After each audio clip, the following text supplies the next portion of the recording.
And we are rolling on August 1st. My God, how the time flies. It's a beautiful day at UCLA in Los Angeles.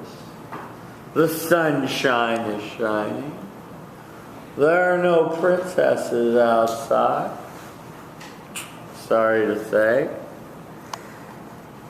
But there is a princess in front of the camera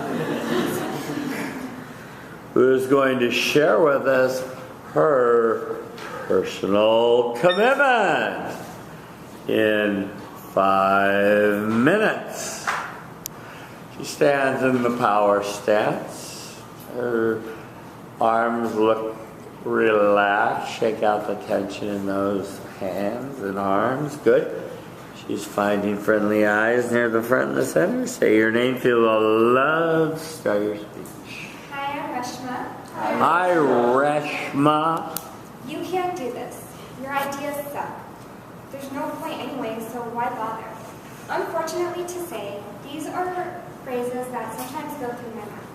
I once read a quote that said, you can either be your own worst enemy or you can be your own best friend. Choose wisely. Unfortunately, I have zoned in on the negative and have projected that onto myself.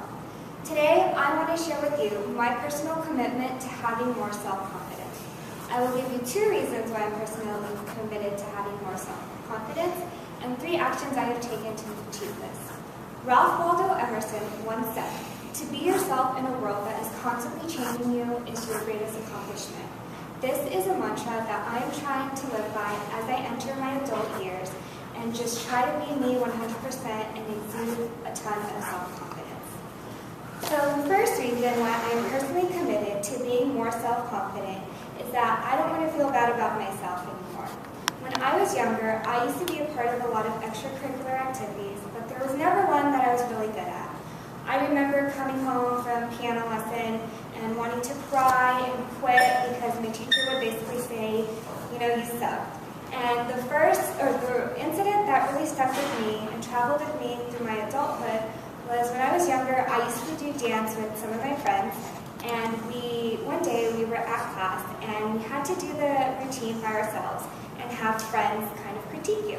And everyone was going and they got good comments, but when it was to me, I kind of got bad comments, and it just felt even worse because it was coming from people that were my best friends. I know it was supposed to be constructive criticism, but it just made me feel bad and sad, and it's something I unfortunately carried with me today. The second reason why I'm personally committed to being more self-confident is that I don't feel good or comfortable in my own skin sometimes. I have noticed that I started comparing myself to other people, especially when I talk about my body, and it's not something I enjoy because I've become so mean to myself. I got to a point where this past year I just got into this headspace where I just wasn't feeling good or confident, and I stopped hanging out with my friends because I didn't want to be photographed or I just wasn't feeling good. And then I would stay at home and feel even worse because I was at home doing nothing and not hanging out with friends, and it's just a cycle. So now I want to share with you 3 actions that I'm taking to achieve my personal commitment. First, when I do something, I like to go back and tell myself the things that I liked about it. For instance, when I sit back down at my desk today, I'm going to go over my head what I liked about my speech rather than beat myself up about what I didn't like. Second, something that I really like to do is when I'm feeling down, I personally like to just read really inspirational quotes, and after about 5-10 minutes, I just feel really good and pumped. And third, I will like to be my own hype man when I'm doing like situations that I'm scared to do. And before I do something, I just keep telling myself, you got this, you can do this, and I feel ready to go. Fourthly, when I do these actions, I feel confident and good and just plain happy. And when I'm happy, I feel like I can just take on anything. In summary, I have told you my personal commitment to being more self-confident. I've given you 2 reasons why I'm personally committed to being more self-confident and 3 actions I have taken to achieve this. There should be no doubt in the room that I am personally committed to being more self-confident. No, can't, won't are words I'm trying to take out of my dictionary when I talk about myself. For years I have been my own worst enemy, but it's time to be my own best friend. Thank you. Thank you. 413. Okay, well, let me start with the philosophy of your speech and be positive. Resma, you knew the prompt and performed it perfectly. You hit every point very nicely. And so I like that very much. You had a good quote at the beginning, which you knew well.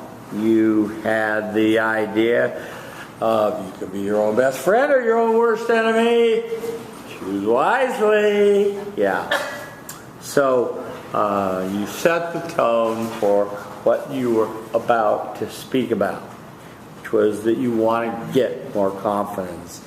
Now, what I say is in public speaking and elsewhere, sometimes you have to fake it till you make it, you know, and you just have to kind of try to get it. Some of the self-confidence comes with working hard and getting the competence in a subject or a routine or a skill that you feel proud of. But still, you can fake it till you make it.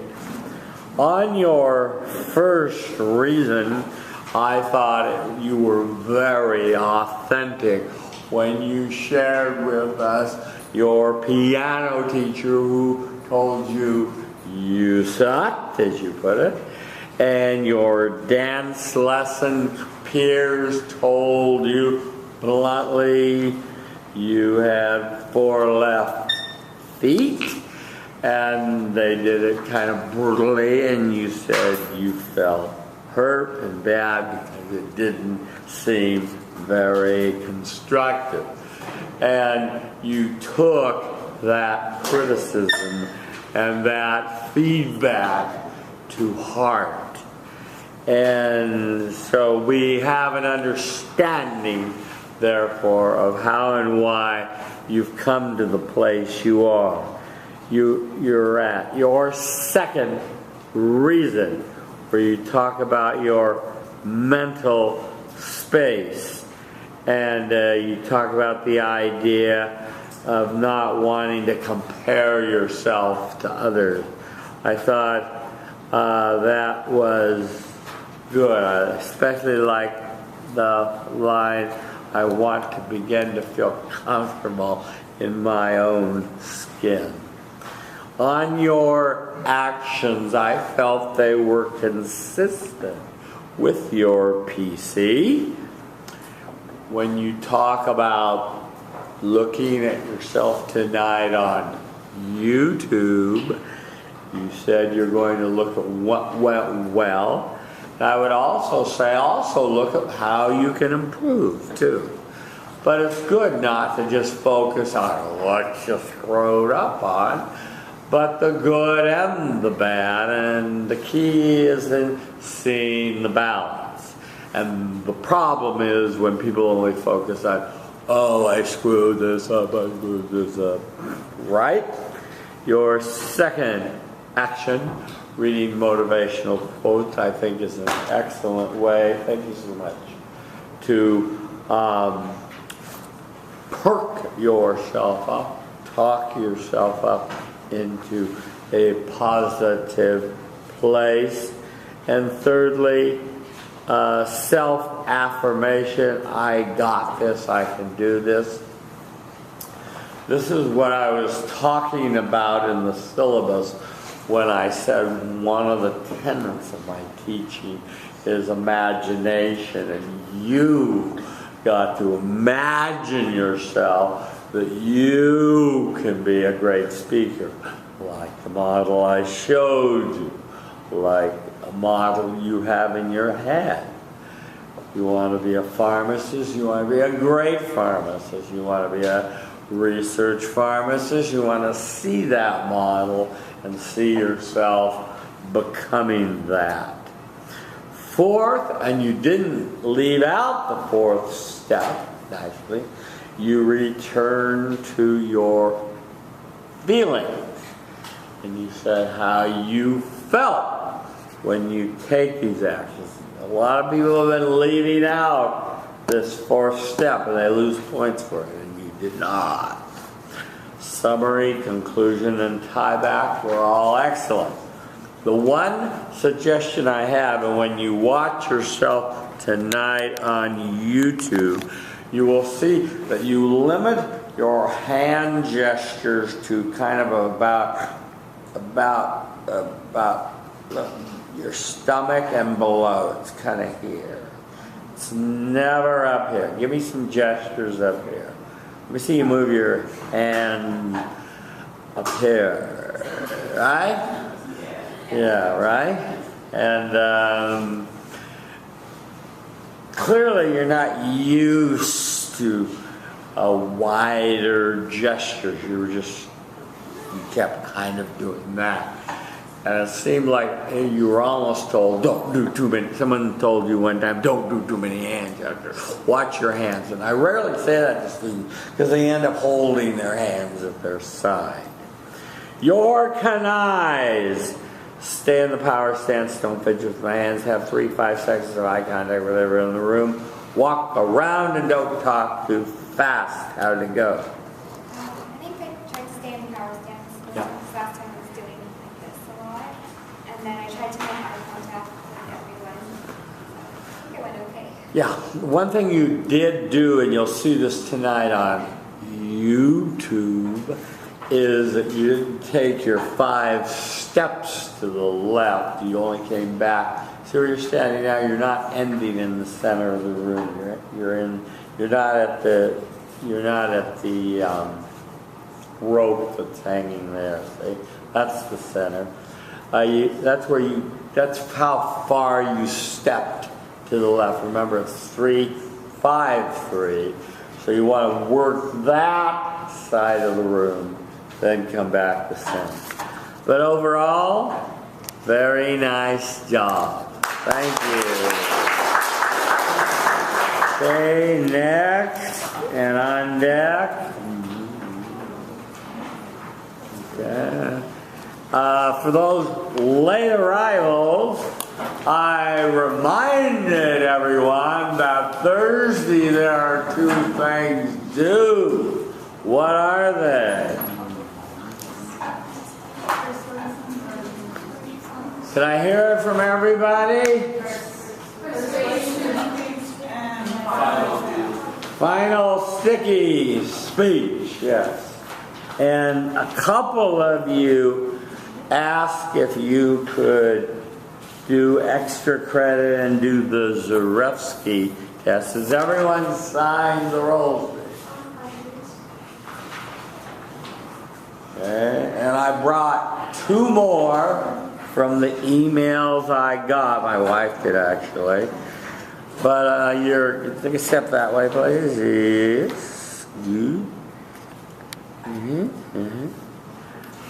Okay, so give me a moment.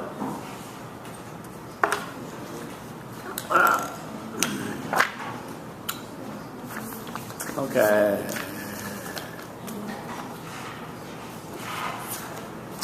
Okay. Pamela is in the power position. She looks around the room to make sure all phones are away. No texting in my class. Computers are closed. Finding friendly eyes near the front and the center. Say your name, feel the love. Start your speech. Hi everyone, I'm Pamela. Hi, Pamela. Mark Twain once said, comparison is the death of joy. When we start comparing ourselves to other people, we begin to have these negative feelings inside and we begin to become unhappy. This is a struggle that I've encountered for the majority of my life and something that I really want to fix. So with that said, today I want to share with you my personal commitment to stop comparing myself in an academic and a physical aspect. I will share with you 2 reasons why I'm personally committed to this and 3 actions that I have taken to show that I am personally committed to this. The very first reason that I'm personally committed to stop comparing myself to others in an academic manner is because comparing yourself is honestly a losing battle. I remember when I got my chemistry midterm back just last week, and I was waiting in line, and my friend, she went up to me and she was like, "Oh, what did you get?" And I was like, I looked down and I was like, "Oh, I got a B." And she was like, "Oh, I got an A." So when she said that, I couldn't help but feel a little discouraged, and I couldn't help but compare my grade to hers. I felt a little disappointed in myself because she accomplished something that I wish I could have done. So with this said, I felt a little upset about myself because I didn't appreciate the fact that I got a B, which was way higher than the class average. So I learned that comparing yourself is honestly just a losing battle. The second reason why I'm personally committed to stop comparing myself to others is because it often results in unhappiness. About a week ago, I stared at myself for a good 20 minutes and picked out the things that I didn't like about my body and my face. I couldn't help but think about my average brown eyes or my pin straight and hair, and compare myself to the other girls on Bruin Walk or on social media who had something that genuinely made them stand out, whether it was blue or green eyes or wavy blonde hair. I couldn't help but compare myself to that because I don't look like that and I aspire to look like that. So with that said, I began to feel really unhappy, and I was a bit disappointed in myself because I know that everyone comes from a different background in genes and heritage, but I was disappointed because why couldn't I look like them? So with that said, I took 3 actions to demonstrate that I'm personally committed to stop comparing myself. The first action that I decided to take was I began to focus on the positives and not so much on the negatives. I realized that when I compare myself, I only focus on the negative things and the things that I really want to change, and not really focus on the things that I already have and I have already accomplished. The second action that I decided to take was I decided to celebrate all my accomplishments, whether they are big or small. If I got a B on the exam, I'm going to celebrate that. If I got an A, I'm going to celebrate it too because I know I did my best. And the third action I decided to take was to devote less time on social media. I noticed that my comparison to other people stems from the fact that I can see everyone's lives on social media, or they post healing pictures of themselves, and I can't help but compare myself to that. So when I perform these actions, I couldn't help but feel that weight being lifted off me. That weight of trying to be someone I'm not and aspiring to simply vanish. And I couldn't help but feel satisfied and genuinely happy about this. So in summary, I have told you 2 reasons why I'm personally committed to stop comparing myself, and three actions that I have taken. There should be no doubt in this room that I'm personally committed to stop comparing myself to other people.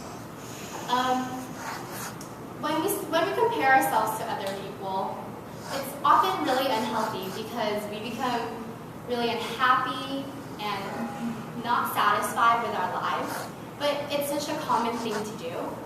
So at the end of it all, if we do compare ourselves to other people, just know that it's honestly just a losing battle, because there's always someone who's going to be better than you, or someone who done something that you wish you could have accomplished. And I noticed that when we compare ourselves to other people, it's just honestly a hit to our self-esteem. Thank you. Well, I liked your speech, Pamela. You started with Mark Twain about comparison is the death of joy. When we start comparing ourselves to others, we begin to become unhappy with ourselves and start to create a lot of negative feelings inside. Try to lock your legs. You're still doing a little swaying up there, even in the lock position, power stance position. Well, I love that quote, and I think Twain, if you haven't read his stuff, you've only know him through Google quotes on the internet. He's written some fabulous books, and he's very funny and very wise, and he's a good storyteller.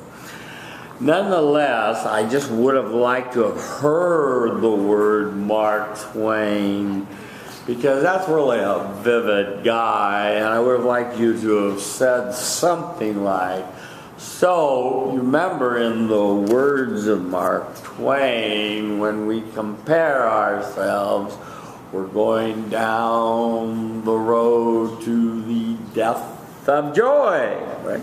Okay.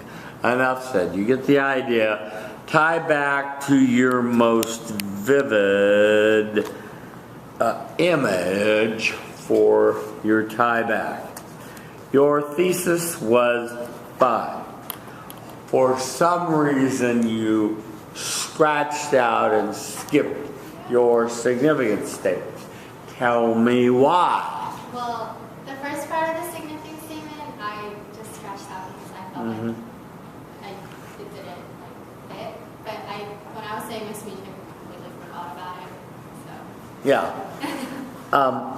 I think that I just want to say that it's easy to do a statement on your topic because everyone in this room, including me, have at one time or another compared ourselves with other people and found ourselves coming up short. And we can learn a lot, and you could have said you could maybe learn from some of the lessons I'll have to share today, and that would have piqued the audience interest. What was the time? 4:38. Thank you so much. On your first reason, you shared honestly that you got a B, God forbid, in your chem midterm, and your friend got an A. Whoopsie-doo. And but you honestly, not to diminish that, felt kind of rotten the rest of the day because she outdid you, rather than reveling in your own accomplishment. And if you want to study harder or work harder or go see a tutor, if that's one of your goals, then you can achieve that. A book I would recommend, if you have not read it already, is called This Book Is Not Required by Inga Bell, where she talks about the experience of being at a research university for an undergraduate, and she kind of has some very wise insights about this rush for grades. You might get some insights and wisdom from that book. This book is not required. On the website, chapter 15 of the book is there to be read if you're so interested, which is called Career Craftsman, Friend or Foe, Career Friend or Foe, okay? So she's really a very wise woman. She got cancer and passed away, but her book is still read wisely. She was a professor in Northern California at Berkeley for a while. On your second reason, you said your eyes aren't blue, your hair is stringy. I like that. That was honest and authentic. And I think, don't be afraid to, did you feel in saying that? You felt authentic, you were speaking the truth. And, you saw the girl in the tape. She went on, my skinny legs, my big nose, my small boobs. She went on and on and on. She went up and down her body, But it was an authentic moment nonetheless. So I appreciate you doing the same. On the actions you've taken, Focusing on the positive, good. And secondly, doing the strengths. And thirdly, using the media. Less is all good. And when you said I'm using social media less and not comparing myself, because you know what people put up on social media, they Photoshop and make it look the best and brighten and darken and so forth.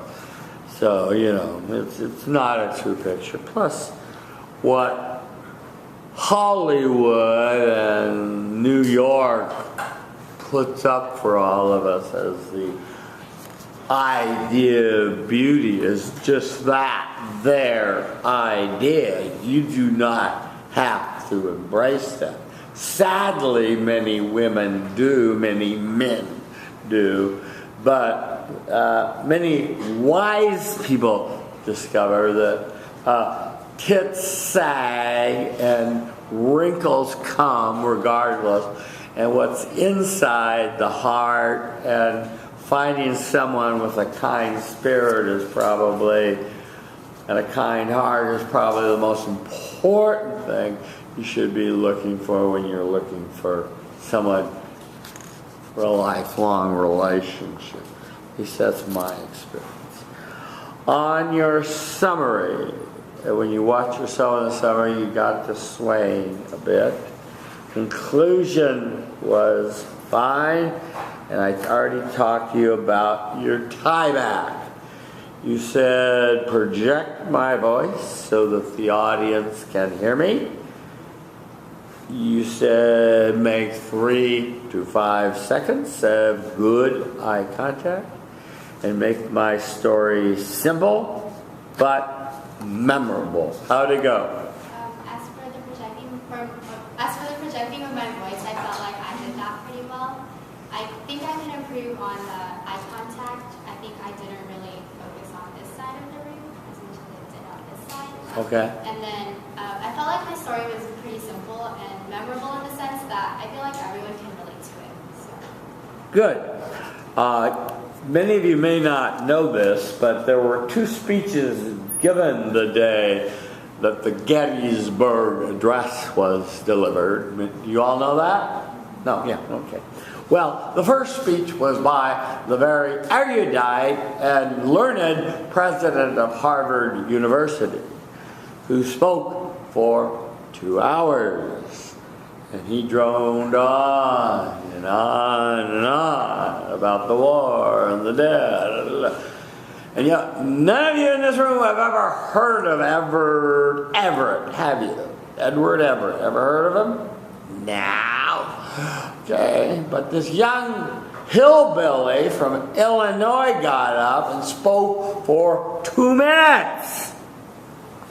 And to this day, we still study that simple 2-minute speech in schools and colleges throughout the land 160 years later. Right? 7 years ago, 2 minutes. Got it down to the core and said it simply and steady. Edward Everett, where are you? In the dustbin of history. So simplicity is something we want to remember and always want to cultivate.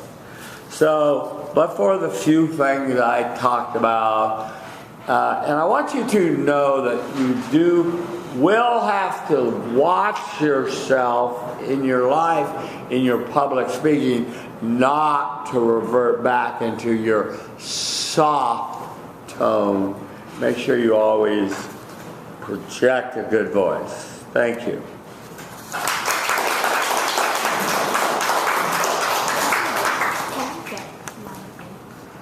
Are you one of the 2 people that asked for the? Oh yeah, okay, good. You want to get it right now? Okay. What's your name? Pamela Anderson.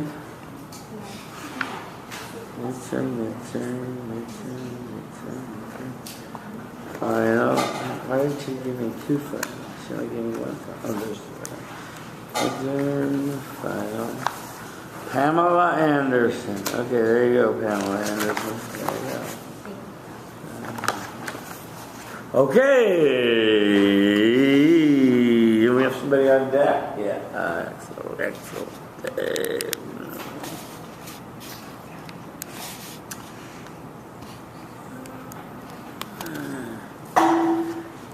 And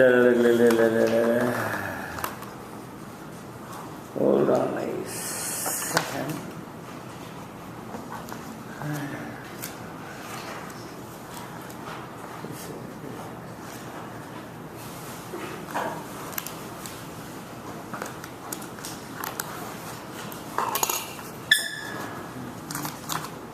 Has everyone turned in their latest self-evaluation? Yeah, no. Okay, remember to do that. Those are worth valuable points toward your grade.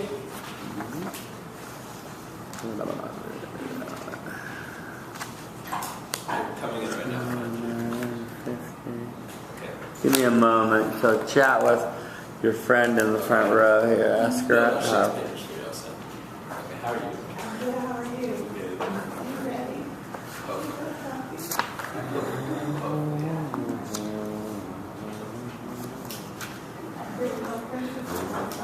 I know.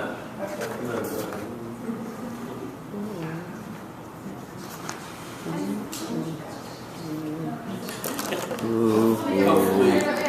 This is Yeah. Oops. Okay. Here we go.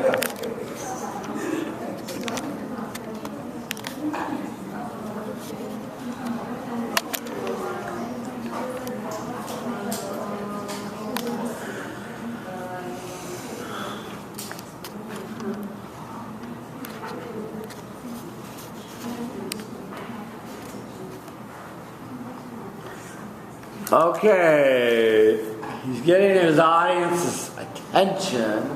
He's making sure, she's got her phone up ready to text. All phones are away, computers are closed. And Brandon is about to share his personal commitment with us.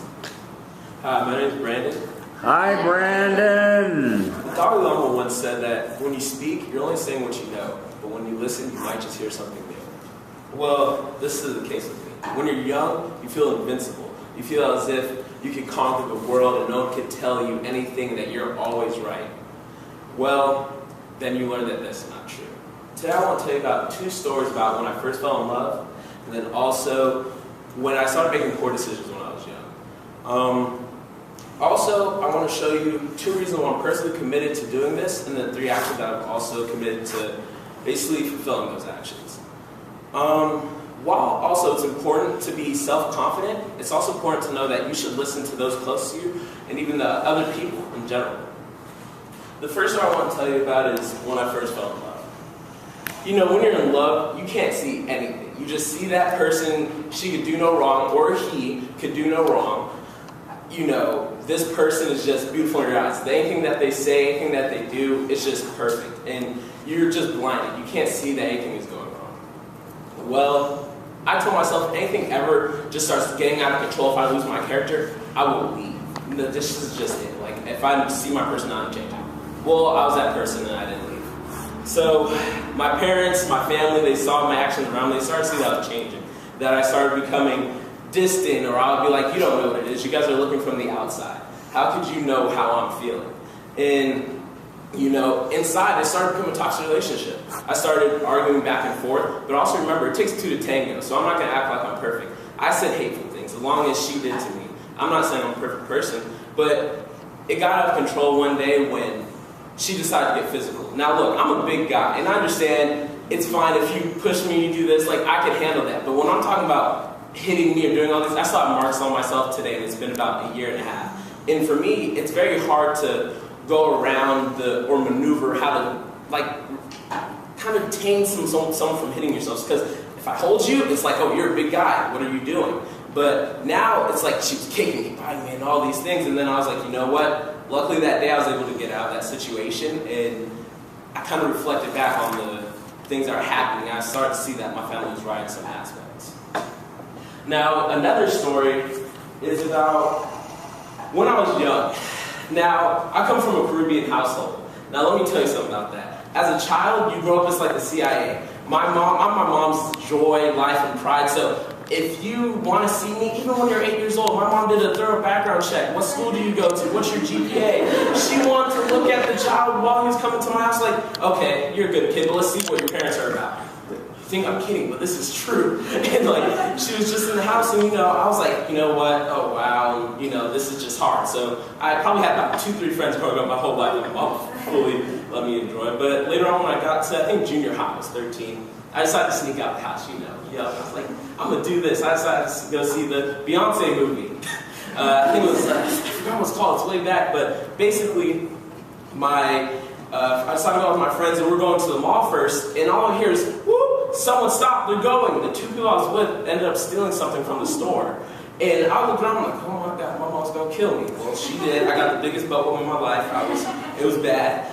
But also, I realized that she had a point this whole time, is that you can't do these things and you have to be selective with who you allow into your circle. And that's what I learned from that story. The 3 actions that I've taken to personally keep myself to listen to others was first, when my brother gives me advice. It was about football, and he told me, hey, Brandon, I tore my ACL in my senior season. He was like, look, education is your route. And rather than just listening to him, just throwing out what he said, I actually listened to what he had to say. The second reason is, in Machiavellian terms, I knew I could bleed. I knew I wasn't invincible. I knew that my mom and everybody around me that told me, you're handling too much things at one time, Brandon. I was like, no, I could do this. And then I kind of listened back. I was like, let me take the information. I know I can't do this. And I decided to cut something off. The third reason why is I decided to learn that, I can't. I decided to listen to other people. When I was on the bus, a man came up to me and he heard me talking to my friends about certain businesses. And the key thing that he told me was, don't let your ego get a hold of you. Remember that not one person in business created the whole business. And this helped me in life because now I listen to other people. Now I listen to my family. I know that I'm not invincible. And I know that I am fallible. In summary, I told you the 2 reasons why I'm personally committed to bettering myself, and also why the 3 actions I've taken to do this. And also, there should be no doubt in this room that I'm personally committed to listening to others. And as the Dalai Lama said, if you just stop talking, you might just hear something new.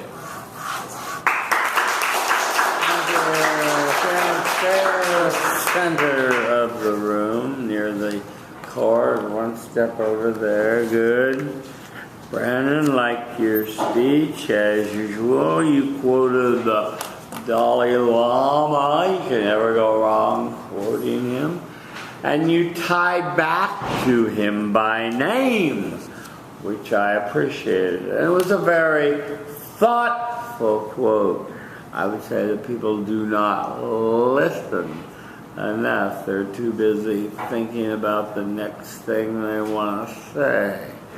And you can actually learn a lot if you would listen. I see this in coaching, I see this in teaching, I see this in a lot of situations. It's just reality, So good beginning, good setup, So would have liked to have had you state your thesis a little bit more simply and a little more with your voice. So it's you've emphasized, I want to listen to the advice of those that are close to me, because that kind of got buried in, I want to listen to the advice of people that are close to me. I'm going to give you 2 reasons. And so we weren't exactly sure what the narrative was going to be. The preview was okay, but what it is you were personally committed to didn't become clear until we got down to your main body. Okay? 6, statement 5. Main body. You talked about a girlfriend who became physically violent with you, and your parents warned you that she was a loser, but you weren't having it. Love is blind. You thought she was the bee's knee. And it wasn't until she scratched and bit and kicked and did other things to you that you suddenly got on the clue train and realized that old Mom and Pop weren't as stupid as you thought they were. So that was a good point which you needed to bring back, and that's one of the first reasons why I swore after that I was going to listen when people were giving me advice. Second reason has to do with this very interesting story of this what you call ragamuffin trapped in a house for eternity. Yeah, so ragamuffin, that's a term that usually if you see someone who has they're up to no good as children, our parents would usually call them like a ragamuffin. Yeah. And you were from Peru, and your mother interviewed your friends. You said Peru? Isn't that what you said? No, my friends from the Caribbean, but Trinidad and Tobago. Trinidad and Tobago. So I heard you say Peru. So your mother interviewed your friends. I'm afraid I had a mother that was the same way. And I asked her why she was so weird about that, why she was being so selective about my friends. And she said, Tom, if you lie down with dogs, you're going to get fleas. Yeah. And I don't want you to have fleas. So you went to the mall with some dogs and got busted for shoplifting and got your butt whipped. Yeah, bad. So then you wish you listened to your good old mom. On your actions, you said you're thinking of listening. You're more to about your football, your career, not being Machiavellian, taking better advice. I can't do everything. And you talked about this idea of business and not one man, Yeah. Steve Jobs may have created a myth that he built Apple, but read the 900-page biography of his, and you'll see it was a different story. You skipped how you feel about your actions, and when I take these actions, I feel good. You're talking about number 4? Yeah, number 4. It says number 4. Okay, well, I stand corrected. Oh yeah, I didn't get it. When I talked about how basically I want to improve by listening to others and knowing that I'm infallible is the whole list right there. Yeah, I didn't get you saying I feel good. Okay. I didn't hear you say I'm feeling good. Okay. Summary, conclusion, and tieback was fine. York and I. Better eye contact, more frequently. I want to talk about your walking in a minute and keep the audience's attention. How'd it go? The walking, I think. Yeah, what's wrong with your walking? Probably I could extend it a little more. Probably like. No. Okay. No, you walk 3 steps that way, you walk 5 steps that way, and then you walk 3 steps back to center. you did not, like others, end up in the center. You ended up ending your speech over there on the right. You'll see it tonight when you watch yourself on YouTube. And you want to end in the very power center of the room. I believe you did keep your audience's attention. And I believe you had good eye contact, so you did a good job. Thank you.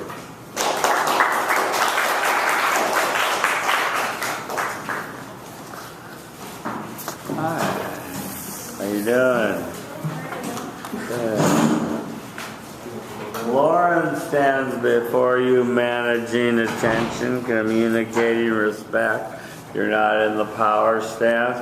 Looking around the room, making sure all phones are away, computers are closed.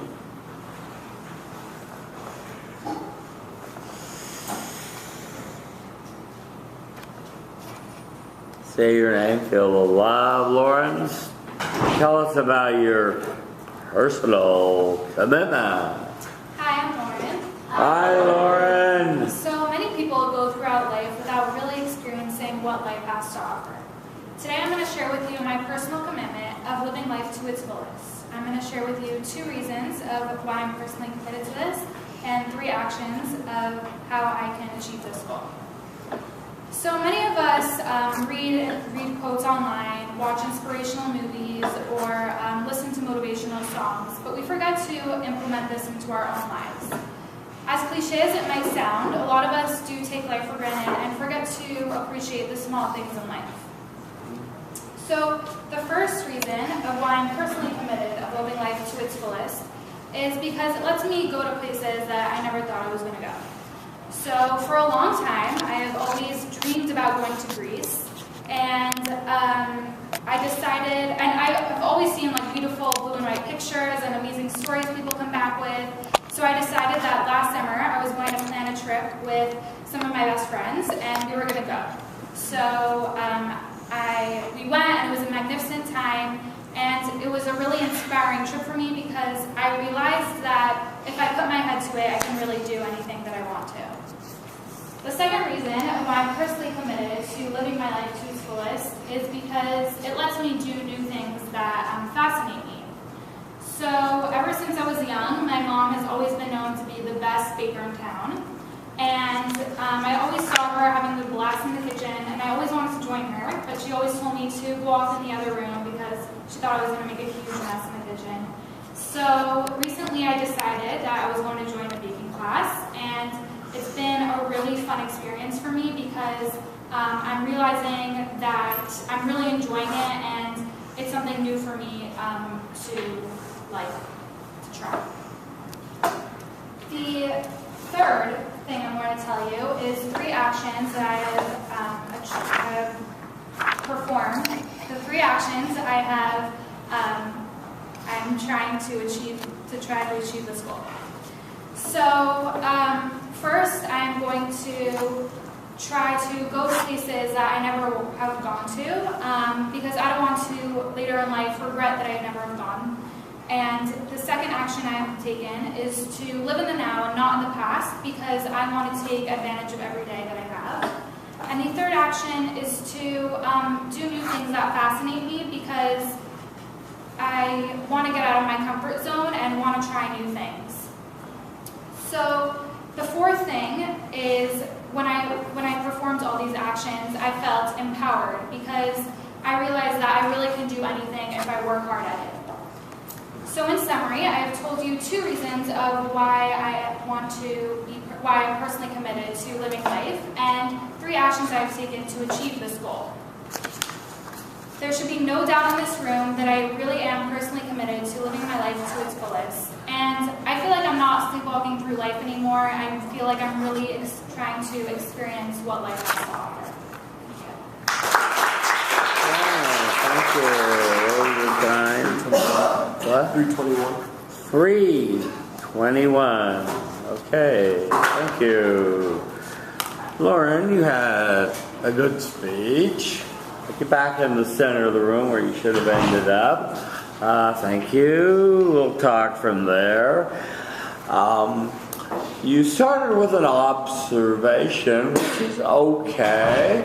Just want to remind you that there are other ways to grab an audience: a poem, a quote, a story, a joke. You know, observation doesn't necessarily do it, but even a rhetorical question might have been better. But you did tie backwards, okay? On your thesis preview, perfect. Sig statement, perfect, yes. You're right, it is a cliche, but people are moving so fast with earplugs in and eyes on their phone, they do not stop to smell the roses, etc. And it's unfortunate because this is a beautiful campus. Just to mention one place where they can pick up and notice some beauty. We pay gardeners thousands of dollars to keep the grounds looking beautiful. On your main body, you talk first about because you want to fulfill your dream, which is why you want to live life to the fullest. And you talk about going to Greece, right?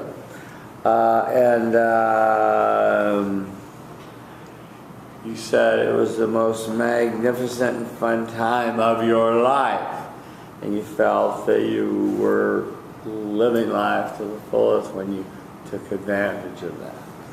The one comment I would make when you watch yourself tonight on YouTube, and I pulled the camera back just as I said to a previous student, your hand gestures tend to stay low. Did you know that?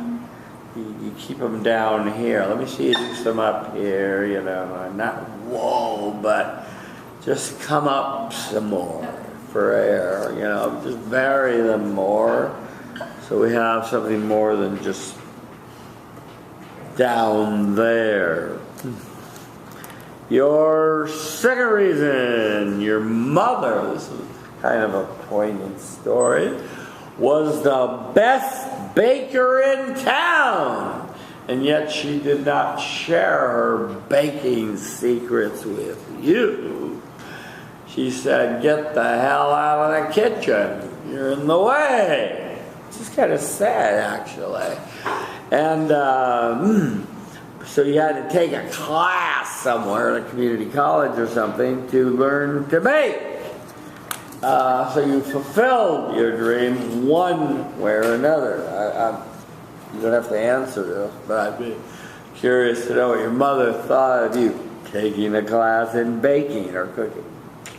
Anyway, on your actions, they were consistent with your PC.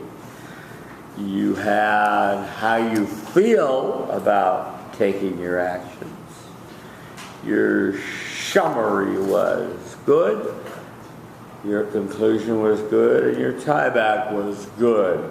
It was 3:21 for a 5-minute and 15-second speech.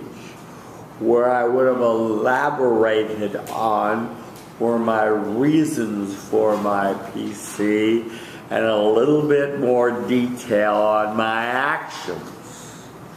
Your canines. To be confident when saying my speech, speak slowly, and walk at the right moments and in the right places. How'd it go? I feel like, well, the walking, like I didn't end up in the middle. Yeah. But I feel like I could speak a little slower, extend more on certain areas of the speech. So there's always things to work on. Yeah. But overall, you did a nice job, Lauren, and I feel that it was an authentic speech about living your dreams and following your, your commitment that way. Thank you.